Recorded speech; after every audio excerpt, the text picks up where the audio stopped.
A very good morning to all of you. Welcome you all in class 12 economics. So as you already know that we have completed whole syllabus of economics, that is macroeconomics and the Indian economic development. Okay. So from the previous few classes we will continuously revise the chapters.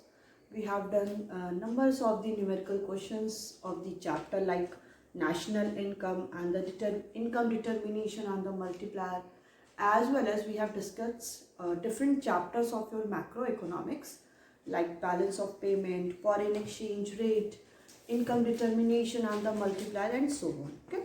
So from the last class we have started the chapter that we already discussed. The chapter is excess demand and the deficient demand. Okay. So in this chapter we are going to study the meaning of the excess demand or the inflationary gap, what are the different causes of the excess demand or the inflationary gap, and what are the impact of the excess demand and the inflationary gap. Next, that what we have to discuss is the deficient demand or the deflationary gap, as well as causes and the impact of the deficient demand and the deflationary gap. Next, that we have to discuss about the policies of the government, that is fiscal policy and the monetary policy.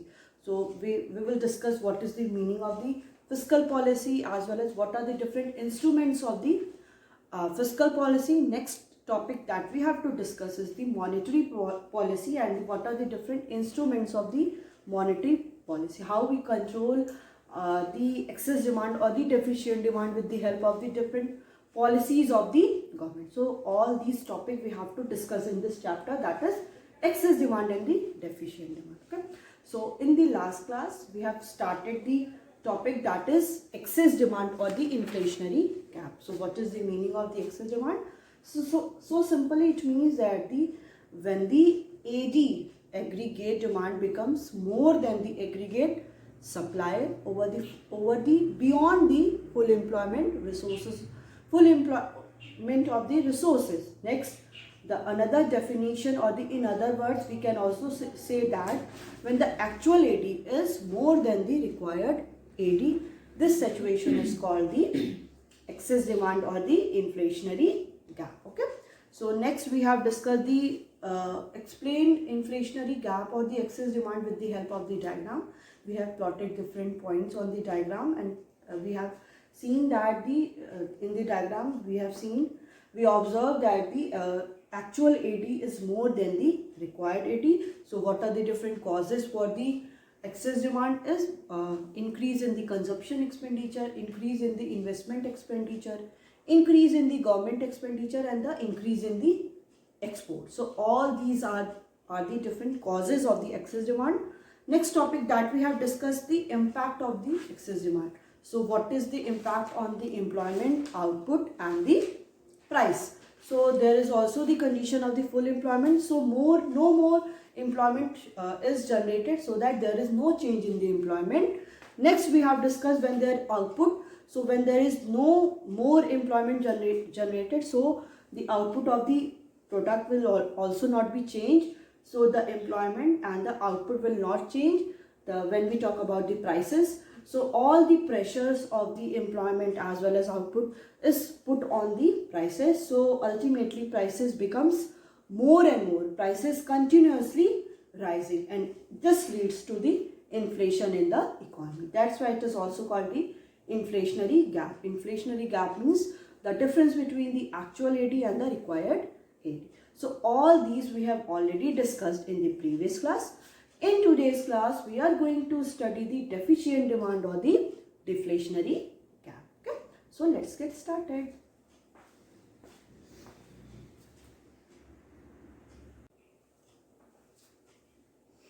Okay. So the topic is deficient demand and the deflationary gap.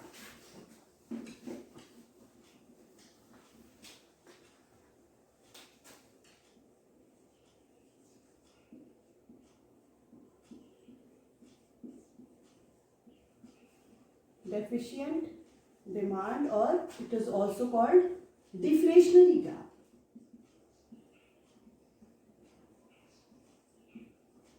Right? Okay. deficient demand refers to the situation when aggregate AD is the short of the aggregate supply corresponding to the full employment in the economy. ठीक है, deficient demand वो situation होती है जहाँ पे aggregate demand क्या होती है, शॉर्ट हो जाती है in case of the aggregate supply, मतलब सप्लाई ज़्यादा हो जा रही है और डिमांड कम हो जा रही है corresponding to full employment in the economy. Okay, so aggregate demand AD is short of aggregate supply corresponding to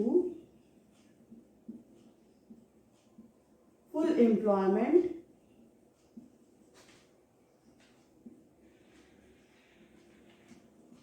in the economy.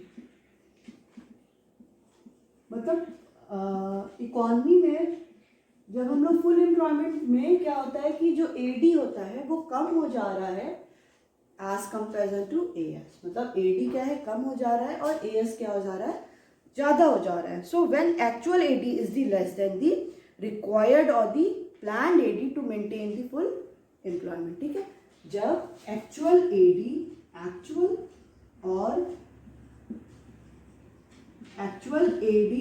Is less than required or planned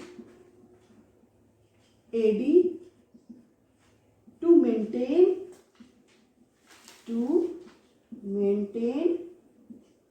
full employment in an economy. Okay, मतलब कि जब actual AD क्या है वो required AD से कम हो जा रहा है, वो कंडीशन होती है to maintain the full employment. Full employment को मेंटेन करने में क्या हो रहा है कि एक्चुअल एडी कम हो जा रहा है as comparison to the required AD. This situation is called the deflationary gap और द डेफिशिएंट डिमांड. इसी कंडीशन को डिफ्लेशनरी गैप और डेफिशिएंट डिमांड हम लोग बोलते हैं. ठीक है, so deflationary gap refers to a situation of the deficient demand. Deflationary gap क्या है, वो सिचुएशन है जहाँ पे डिमांड क्या हो जा रही है, डेफिशिएंट और लेस हो जा रही है, मतलब फॉल करती जा रही है. डिफ्लेशनरी गैप वहीं पे वो गैप हो जा रहा है जहाँ पे एक्चुअल एडी और रिक्वायर्ड एडी में डिफरेंस हो जा रहा है. एक्चुअल एडी रिक्वायर्ड एडी के बिलो हो जा रहा है, नीचे हो जा रहा है.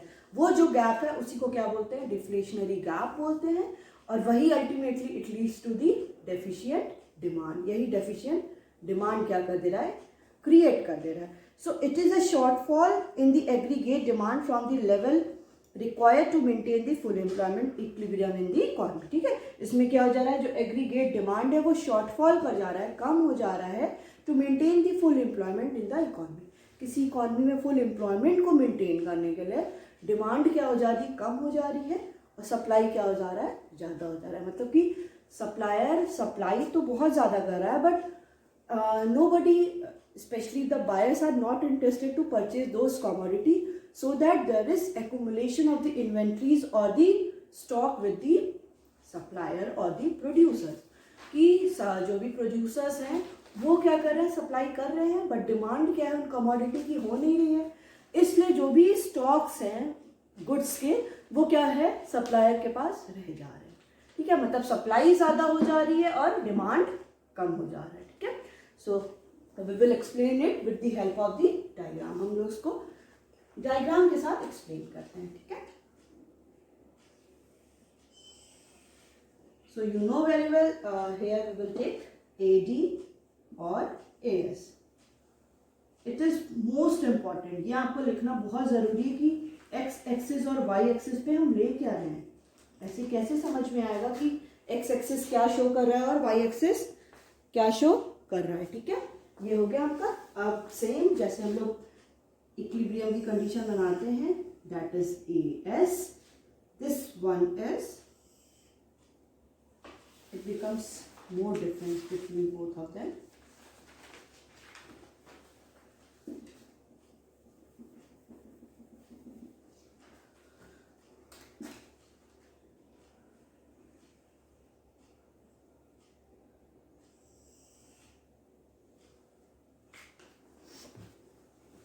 we have to.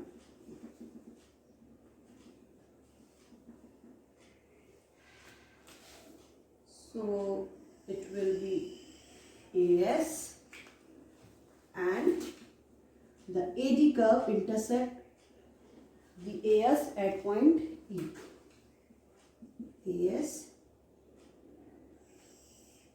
and this is AD. This point is E. Okay, so OM level of N का.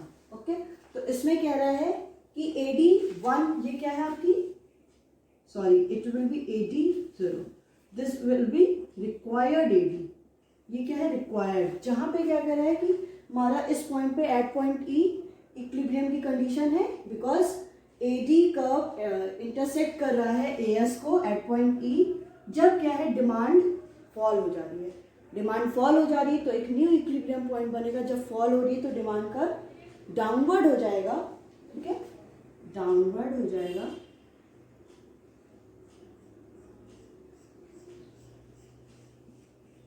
You will draw it with the help of scale. Okay, आपको स्केल की हेल्प से यहाँ पे बनाना है. तो ये पॉइंट क्या हो गया आपका, न्यू इक्विलिब्रियम हो गया, दैट इज E1 या we will take it as E2 and OM2. This gap is under full employment of resources. Under full employment of resources, and the difference between the actual AD and the required AD is the deflationary gap. We will take it as point F. Okay, तो हमने ये यहाँ पे क्या कर लिया, एक point ले लिया.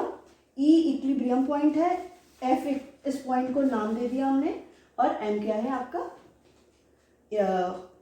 OM is equilibrium level of income, output and employment. अब यहाँ पे बेसिकली डिफरेंस ये है कि जब एग्रीगेट डिमांड कितनी थी, एग्रीगेट डिमांड एग्रीगेट सप्लाई को इंटरसेक्ट कर रहा है at point E. E point पे इंटरसेक्ट कर रहा है, जहां पे हम क्या देख रहे हैं, AD इक्वल टू AS है. बट जैसे ही डिमांड क्या हो रही है, फॉल हो रहा है, तो कर्व हमारा AD कर्व डाउनवर्ड फॉल करके AD1 हो जाएगा.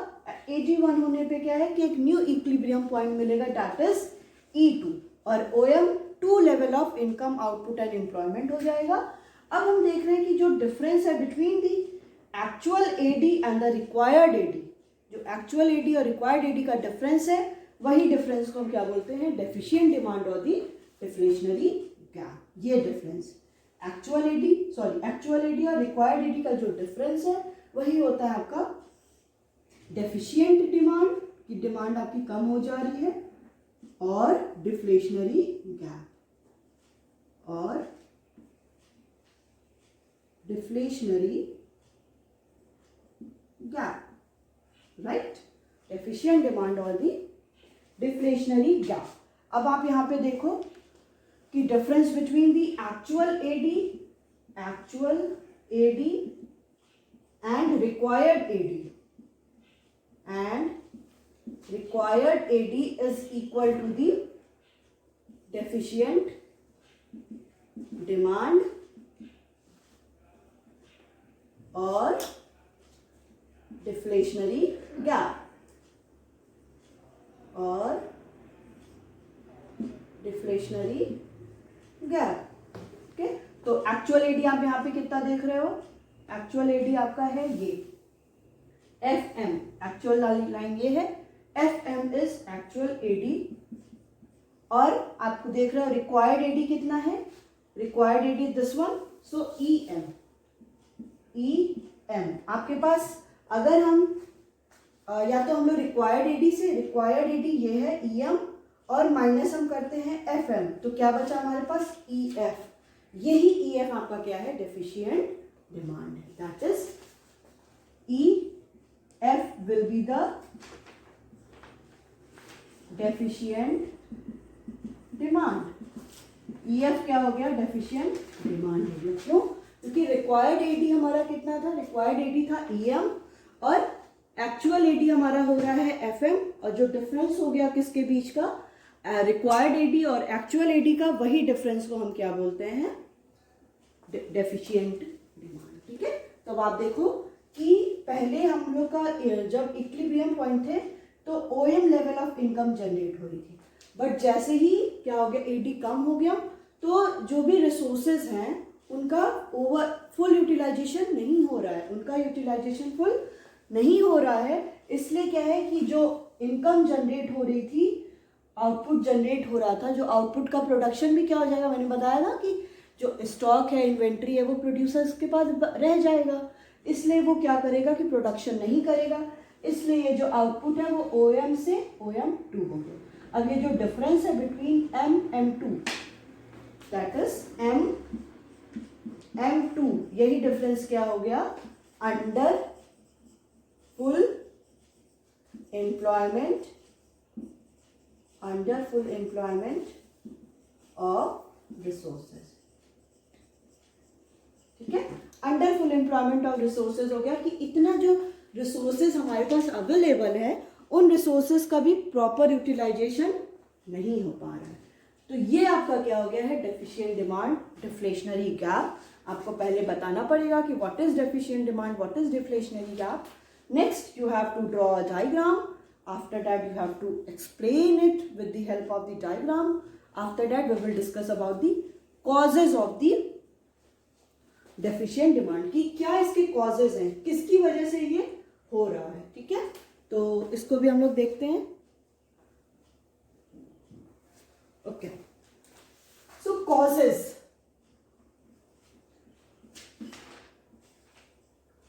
क्या है, सबसे पहला है causes of the deficient demand is decrease in the money supply in the economy। क्योंकि अब लोग क्या है, इन्वेस्टमेंट कर नहीं रहे, इन्वेस्टमेंट हो नहीं रहा है ना, क्योंकि अब लोग किसकी ओर ज़्यादा प्रोपेंसिटी, उनकी MPS ज़्यादा हो गई, लोग अब सेविंग ज़्यादा कर रहे हैं, इन्वेस्टमेंट कम कर रहे हैं, सेविंग ज़्यादा कर रहे हैं, हाँ इन्वेस्टमेंट कम कर रहे हैं, that leads to money supply economy में क्या हो जाएगी, वो कम हो जाएगी। तो money supply in the case of the deficient demand it will also decreases। okay, so it because of the किसकी वजह से ये हो रहा है, there is decrease in the consumption expenditure, decrease in जो consumption expenditure है वो हाउस होल्ड सेक्टर क्या कर रहा है, कंजप्शन पे एक्सपेंडिचर कर ही नहीं रहा है, वो सारा अपनी सेविंग की तरह सेव कर ले रहा है। नेक्स्ट है decrease in investment expenditure, investment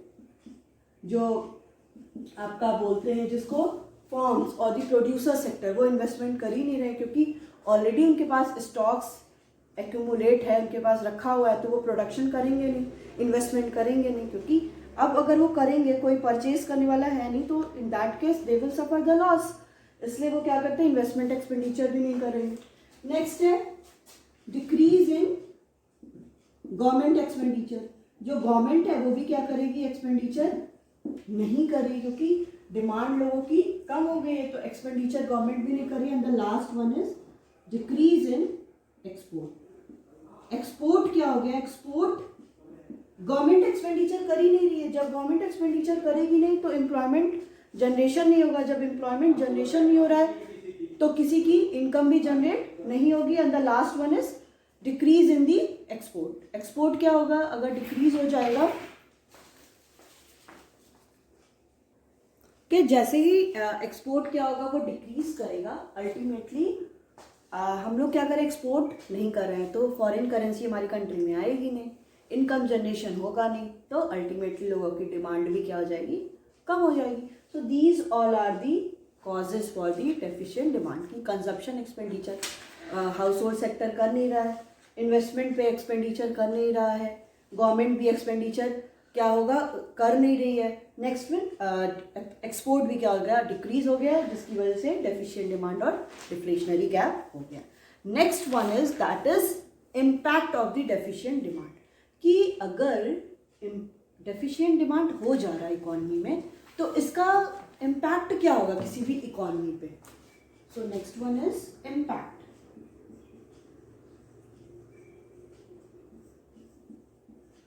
इतना मैंने एक साथ इसलिए एक्सप्लेन कर दिया बिकॉज अब आपको पता चल जाए कि आप लोग जो कॉपी में लिखते हो और एग्जैक्टली कॉपी में लिखना क्या है। आप बस एक लाइन लिख के इसको कंप्लीट कर देते हो। आपको अगर ये क्वेश्चन आता है तो आपको ये सारा कुछ एक्सप्लेन करना पड़ेगा। ऐसे नहीं होता है कि बस ये प्रॉब्लम बता दिया, वो सॉल्व कौन करेगा वो हमारी जिम्मेदारी नहीं है। As a economics it is your responsibility. So what are the different causes and how we can resolve all these things, you have to explain it. Okay, so next one is impact on the deficient demand. Impact क्या होगा deficient demand का? तो impact किस पे होगा? employment पे, employment, output and price. इन्हीं तीनों पे इम्पैक्ट होगा, राइट। तो कह रहा है इम्पैक्ट कि as the level of investment falls in an economy, कि आपने देखा कि इन्वेस्टमेंट क्या हो जा रहा है, फॉल हो जा रहा है इकोनॉमी में। The level of employment also decreases, आपको इन्वेस्टमेंट कर नहीं रहा है तो एम्प्लॉयमेंट भी अल्टीमेटली क्या हो जाएगी, वो डिक्रीज कर जाएगी and thereby causing unemployment in the economy. Employment generate हो नहीं रहा है, इसलिए क्या होगा, मोर अनएम्प्लॉयमेंट विल क्रिएट्स, ज़्यादा से ज़्यादा अनएम्प्लॉयमेंट क्या होगी, क्रिएट होगी इकोनॉमी में। Next one is impact on output. So due to fall in investment, investment में क्या हो गया, फॉल कर गया है। एम्प्लॉयमेंट इन द इकोनॉमी भी फॉल कर गई है, so the output also tends to fall. यहाँ पे क्या होगा, सबसे बड़ी प्रॉब्लम अनएम्प्लॉयमेंट हो जाएगा इकोनॉमी में, अनएम्प्लॉयमेंट हो जाएगा। आउटपुट क्या हो जाएगा, आउटपुट फॉल्स। अब देखिए प्राइस पे इसका इम्पैक्ट क्या होता है। प्राइस पे भी अल्टीमेटली क्या हो जाएगा, पूरा ही इम्पैक्ट और प्रेशर किस पे आ जाता है, प्राइस पे। So as there is excess supply in the economy, economy में क्या है, सप्लाई एक्सेस है, ज़्यादा है। तो जब सप्लाई ज़्यादा हो जाती है तो प्राइस क्या हो जाती है, कम हो जाती है। क्योंकि अगर सप्लाई बहुत ज़्यादा इकोनॉमी में हो गई है, उतना लोग डिमांड कर नहीं रहे हैं, तो अल्टीमेटली प्रोड्यूसर्स और द सप्लायर क्या करते हैं, प्राइस को भी फॉल कर देते हैं। और जैसे ही प्राइस फॉल करेगी it leads to deflationary gap.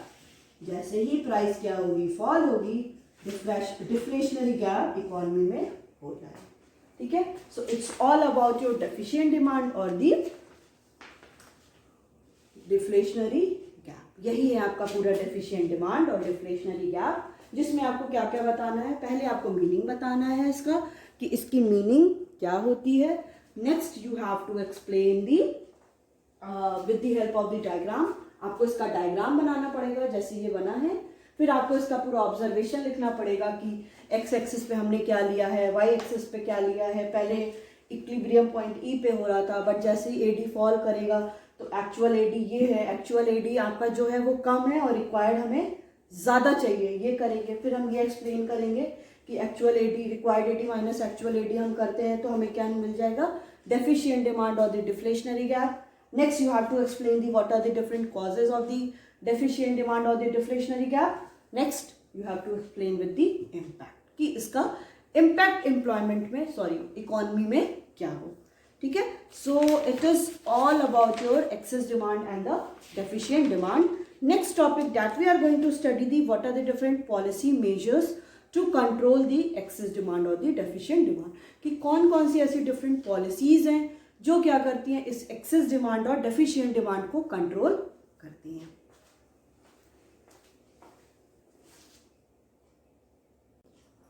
Okay, तो नेक्स्ट टॉपिक क्या पढ़ने जा रहे हैं हम लोग, policy measures to control the excess demand और दी डेफिशिएंट डिमांड। की अगर इकोनॉमी में क्या है कि एक्सेस डिमांड की कंडीशन हो जा रही है when AD is more than the AS, and deficient demand की कंडीशन हो जा रही है when AS is more than the AD. जब आपका एक्चुअल एडी रिक्वायर्ड एडी से ज्यादा हो जा रहा है और जब एक्चुअल एडी रिक्वायर्ड एडी से कम हो जा रहा है, उस कंडीशन पे हम लोग कैसे इसको कंट्रोल करेंगे।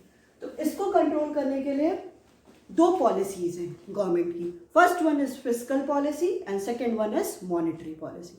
मॉनेटरी पॉलिसी आपने चैप्टर बैंकिंग में ऑलरेडी पढ़ लिया है कि गवर्नमेंट कैसे, रिजर्व बैंक ऑफ इंडिया कैसे इसको कंट्रोल करती है। अगर इकोनॉमी में इन्फ्लेशन हो रहा है, अगर इकोनॉमी में डिफ्लेशन हो रहा है, तो what are the different instruments to control all these excess demand और द डेफिशिएंट डिमांड. ओके, तो यहाँ पे हम लोग पढ़ते हैं. So there are two policy measures.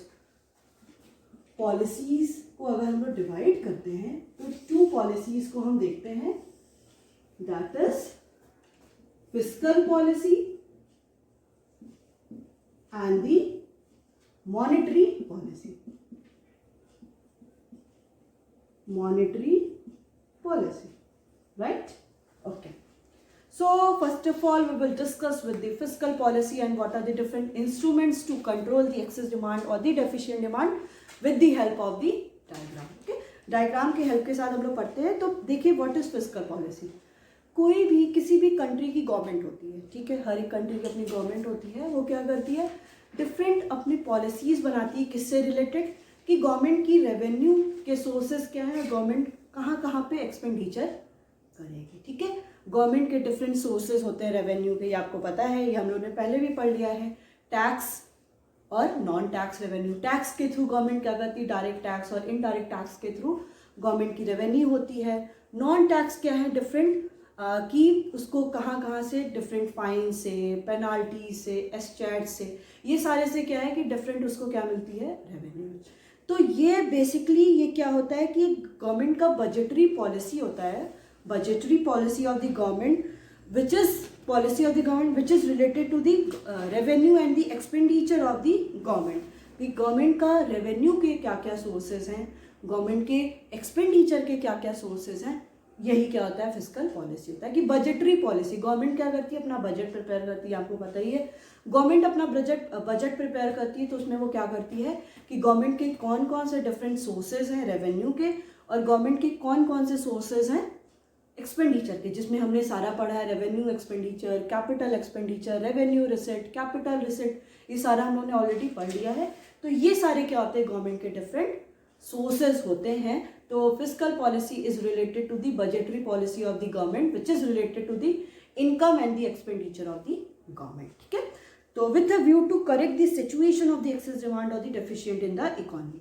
अब गवर्नमेंट का बेसिक मोटिव यही होता है कि हमें पता है कि इकोनॉमी बहुत रेयरेस्ट कंडीशन में हम लोग एक आइडियल सिचुएशन मानते हैं कि इकोनॉमी की एक आइडियल सिचुएशन क्या होती है, इक्विलिब्रियम की. जब जो एडी है, जो पूरी इकोनॉमी एग्रीगेट डिमांड है, वो क्या कर रहा है, उतने ही सप्लायर एग्रीगेट सप्लाई भी कर रहा है. That means AD equal to AS. But economy में कभी भी ये हम बोल सकते हैं कांस्टेंट नहीं होता, ये फ्लक्चुएशन आता रहता है. कि जब कभी कभी डिमांड ज़्यादा हो जाती है, जो कंज्यूमर्स हैं वो डिमांड ज़्यादा कर रहे हैं, कभी कभी क्या हो जाता है कि सप्लाई ज़्यादा हो जाती है. जब डिमांड ज़्यादा हो जाता है, when AD becomes more than the aggregate supply, उसमें क्या होता है कि जो बायर्स हैं वो ज़्यादा कमोडिटी को क्या कर रहे हैं, डिमांड कर रहे हैं, बट सप्लायर क्या कर रहा है, उतनी कमोडिटी को वो प्रोड्यूस नहीं कर पा रहा है.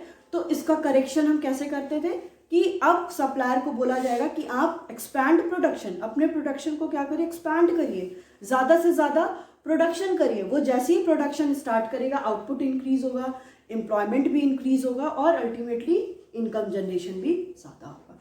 फिर वही बात हम जब करते हैं कि एडी बिकम्स लेस देन दी एएस, एएस से वो कम हो जाता है. उस कंडीशन पे क्या होता है, उसमें ये होता है कि डिमांड कर ही नहीं रहे हैं बायर्स. इकोनॉमी में जितने भी बायर्स हैं वो डिमांड ही नहीं कर रहे हैं. अब सप्लायर तो सप्लाई कर रहा है, तो सप्लाई ज़्यादा हो जाती है एज कंपेरिजन टू डिमांड. तो जो स्टॉक्स हैं, जो इन्वेंट्री हैं विद दी डिफरेंट सप्लायर्स और दी प्रोड्यूसर, वो एक्यूमुलेट हो जाते हैं, वो उनके पास क्या है, एज इट इज़ रखे रह जाते हैं. अब इससे क्या होगा, सप्लायर डिस्करेज होंगे, वो सोचेंगे क्यों हम प्रोडक्शन करें, जब कोई इसको परचेज ही नहीं कर रहा है तो हमें प्रोडक्शन रोक देना चाहिए. जैसे ही प्रोडक्शन रुक जाएगा, आउटपुट भी कम हो जाएगा, एम्प्लॉयमेंट जनरेशन भी कम हो जाएगा. फिर अल्टीमेटली किस पे प्रेशर आ जाता है, प्राइस पे जैसे ही प्रेशर आएगा तो सप्लाई ज़्यादा हो गई है और फिर अल्टीमेटली प्राइस क्या हो जाती है, फॉल कर जाती है. ठीक है, तो ये सारी सिचुएशन है. अब यहाँ पे हम लोग तो मार्केट फोर्सेस के थ्रू देख लिए, डिमांड एंड सप्लाई के अकॉर्डिंग हो रहा है. अब यहाँ पे क्या हो जाता है, गवर्नमेंट का इंटरवेंशन होता है. गवर्नमेंट कहती है अब कुछ हम लोग को भी करने दीजिए, हमारा भी तो कुछ यहाँ पे इंपॉर्टेंस है. तो वहाँ पे गवर्नमेंट क्या करती है, उसकी दो पॉलिसीज है, फिस्कल पॉलिसी और दी मॉनेटरी पॉलिसी. फिस्कल पॉलिसी में पूरा इंटरवेंशन क्या होता है, गवर्नमेंट का होता है। गवर्नमेंट डिसाइड करती है कि उसको कहाँ से रेवेन्यू लेना है, कहाँ से उसको एक्सपेंडिचर उसको कहाँ कहाँ पे करना है। फिर मॉनेटरी पॉलिसी किसके अंडर हो जाता है, central bank of the country. कोई भी कंट्री की सेंट्रल बैंक वो इसको पूरा रेगुलेट करती है। इंडिया में कौन करता है इसको, रिजर्व बैंक ऑफ इंडिया। तो ये सारा आपका क्या है, पॉलिसीज जो गवर्नमेंट क्या करती है उसको कंट्रोल करने के लिए, जो भी एक्सेस डिमांड है और जो भी एक्सेस सप्लाई है और भी डेफिशिएंट डिमांड है उसको कंट्रोल करने के लिए यहाँ पे गवर्नमेंट का इंटरवेंशन होता है। ठीक है, so it's all about your today's class. आगे हम लोग क्या करते हैं, नेक्स्ट क्लास में पढ़ेंगे what is the fiscal policy and what are the different instruments of the fiscal policy.